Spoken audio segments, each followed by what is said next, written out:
First, on behalf of excuse me, the Alpine School District, we're extremely upset and saddened about this incident. However, very grateful to have on hand a full-time resource officer at the school.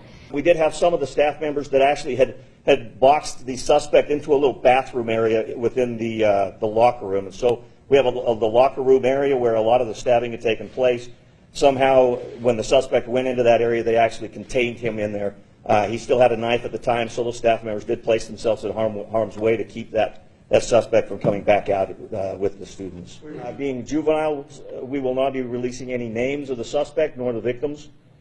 But had it not been for the quick reaction of the high school staff, the school resource officer, and our fire department, the situation certainly could have been much worse.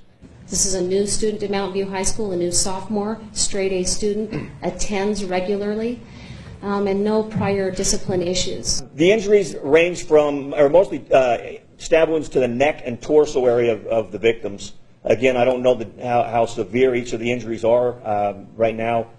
We aren't getting a lot of information. They're still being treated at the hospital, and parents have opted for privacy in that right now. The suspect, there was a self-inflicted stab wound to the neck area. And again, at this point, I don't have anything I can release on that. He was transported to a local hospital.